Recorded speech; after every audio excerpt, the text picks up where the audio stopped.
네, 안녕하세요. 일의 의미와 가치를 함께 찾아가는 커리어 전문가 홍재미나 코치. 오늘도 커리어쇼로 여러분들 찾아뵈었습니다. 자, 지난 3월 9일 20대 대통령 선거가 있었죠. 거기에서 새로운 대통령이 당선이 되었습니다.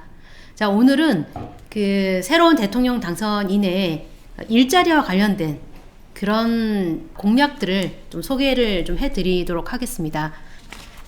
자, 지금 보여드리는 이것이 국민의힘에서 낸 공약집입니다. 제가 여기에서 그 세 가지 파트, 우리 커리어와 직업과 관련된 직접적으로 관련될 만한 세 가지 파트에 대한 공약을 좀 간단하게 브리핑을 해드릴 건데요.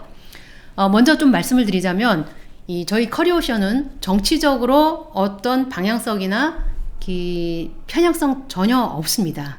단지 이번 공약, 다음 정부 우리에게 직접적으로 관련이 있는 그런 내용들이기 때문에 소개를 해드리는 거니까 편안하게 들으시면 될 것 같습니다.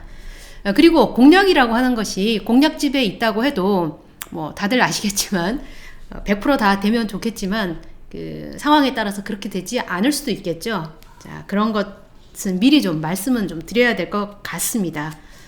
자, 세 가지를 제가 선택한 세 가지는 좋은 일자리, 그리고 경제활력, 노동개혁 이 세 파트인데요. 각 파트에서 제가 먼저 주요한 내용을 좀 말씀을 좀 드릴게요. 자, 좋은 일자리에서는 역동적 혁신 성장으로 양질의 일자리를 창출하겠다. 자영업자, 플랫폼 노동자 지원을 강화하겠다. 청정에너지 글로벌 탑3 기술 강국으로 실현해서 고급 일자리를 창출하겠다. 산업 전환 과정에서 중장년 고용위기 대응을 강화하겠다. 고용 서비스 혁신으로 구인 구직난을 해소하겠다. 이렇게 5가지가 있습니다. 자, 이 중에서 좀 우리가 살펴볼 몇 가지를 제가 좀 추가적으로 말씀을 좀 드려보면요. 중소 중견 기업들이 신산업에 진출할 수 있도록 적극 지원하겠다라고 하는 부분이 있습니다. 그리고 이제 지역 일자리 창출에 좀 많은 힘을 쏟겠다라고 하는 부분이 있는데, 그 중소 중견 기업은 여러분들 아마 아시겠지만 우리나라 채용의 사실 90%가 그곳에서 이루어집니다. 그래서 이런 그 중소 중견 기업의 어떤 일자리 창출이라던가 지원은 어느 정부나 사실 굉장히 중요한 파트인데, 이런 것들도 다음 정부에서 좀 힘을 쏟아 주시기를 바라고요. 그리고 이제 우리가 그 직업훈련을 지금은 국비 지원을 받아서 직업훈련을 많이 받죠. 개인이 전부 그 비용을 대는 것이 아니라 일부를 국비로 지원받는다던가 아니면 전액을 국비로 지원을 받기도 합니다. 가장 일반적으로 받을 수 있는 게 여러분들 이제 고용복지센터에 가면 국민내일배움 카드라고 하는 것이 있는데, 그 카드를 통해서 80% 지원을 받기도 하고 60% 지원을 받기도 하고 이런 식으로 지원을 받게 되는데요. 거기에서 약간 사각지대에 있으신 분들이 있습니다. 누구냐면 자영업자하고 플랫폼 노동자 분들은 그 고용보험이 가입이 되어 있지 않거나 하는 분들은 그런 직업훈련을 받기가 조금 어려운 부분이 지금까지는 있었습니다. 그런데 이 공약을 보니까 그러한 어떤 자영업자라던가 플랫폼 노동자를 대상으로 하는 직업 능력 개발을 할 수 있는 그런 기회를 확대하겠다라고 하는 부분이 있습니다. 어떤 형태로 이루어질지는 이 공약집에 정확하게 나와 있지는 않는데, 뭐 그런 내일배움 카드를 활용을 할 수 있을지 아니면 별도의 프로그램을 많이 개설을 할지 그것은 잘 모르겠습니다. 그렇지만 어쨌거나 그런 어떤 자영업자분들이라던가 직업 전환을 할 때 그런 직업훈련 기회를 좀 적극적으로 활용을 하셨으면 좋겠다, 이런 말씀 좀 드리겠고요. 그리고 이제 다음 정부에서 신경을 쓰겠다, 특히 고급 일자리로서 좀 신경을 쓰겠다 하는 부분이 원자력, 배터리, 태양광, 수소 기술 분야, 자, 이런 부분입니다. 그래서 이러한 부분들은 이제 첨단 산업이기도 하고 새로운 산업 분야이기 때문에 아무래도 이쪽에서 어떤 구직 기회가 상대적으로 더 있지 않을까라는 생각이 좀 드네요. 중장년에 대한 일자리 부분, 이것도 다음 정부에서 사실 굉장히 신경을 쓰셔야 될 것입니다. 여러분들 2025년이 되면 우리나라가 초고령사회가 됩니다. 초고령사회라고 하는 것은 65세 인구가 전체 인구의 20%가 넘으면 초고령사회라고 하는데, 불과 3년이 지나면 5명 중에 1명은 65세가 넘는 사회가 되고요. 현재 우리나라 중소기업의 평균 나이가 44세 정도가 돼요. 자, 중장년들이 굉장히 많다라고 하는 얘기죠. 그리고 이렇게 중장년이 많은데 산업 구조가 굉장히 큰 지금 변화가 이루어지고 있습니다. 하나의 예를 든다면 뭐 쉽게 우리 자동차 생각을 할 수 있겠죠. 자, 내연기관 자동차가 굉장히 고용 효과가 컸었는데요. 이게 전기 자동차로 급속하게 바뀌면서 그쪽에서 기존의 어떤 내연기관과 관련된 여러 가지 직종이 사용화될 수밖에 없습니다. 자동차 정비를 보더라도 아마 기존에 있던 이런 자동차 정비업체, 그 다음에 자동차 정비원, 이런 직업, 그리고 이런 업종이 많이 줄어들 수밖에 없는데, 이런 어떤 산업 전환 과정에서 이런 중장년들 분이 일자리에서 이탈이 되지 않도록 그런 것을 돕는 그런 프로그램이라던가 이런 전직 서비스, 재취업 지원 서비스, 이런 것들을 계속 강화를 하겠다, 더욱 강화하겠다. 자, 이런 또 하부 공약이 있습니다. 자, 이런 부분들 우리가 좀 살펴볼 수가 있고요. 자, 두 번째는 경제 활력 파트입니다. 자, 이 경제 활력 파트는 유망 업종, 특히 기술과 관련된 유망 업종이라고 좀 보시면 될 것 같아요. 첫 번째, 반도체 초강대국 달성. 두 번째, 요소수 등 글로벌 공급망 종합 점검 및 대책 마련을 위한 시스템 확립. 세 번째, 모태펀드 규모를 대폭 확대해 청년 여성 창업 지원. 네 번째, 해운 조선산업 성장통해 신해양강국 제도약. 네 번째, 국내 복귀기업 세액 감면 요건 강화. 다섯 번째, 디지털 통상 전략을 강화해 통상 환경 변화에 적극 대응이라고 되어 있습니다. 자, 이 중에서 우리 특히 직업 결정과 진로와 관련해서 좀 영향이 있을 만한 것들 중에 하나는 이런 거가 있네요. 반도체와 관련된 기술 인력을 10만 명 양성을 하겠다라고 하는 게 있습니다.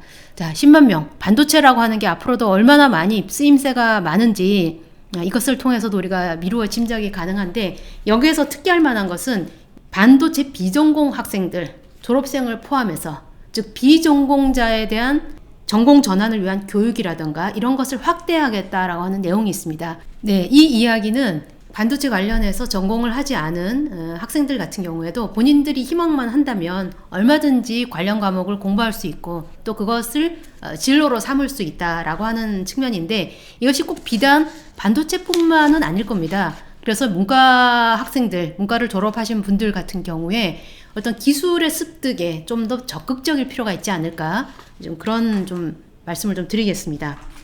그리고 또 특기할 만한 것이 이런 게 있네요. 청년과 여성들이 창업을 할 경우에 특히 3년 미만의 초기 스타트업에 상당한 좀 투자를 할 그런 공약이 있습니다.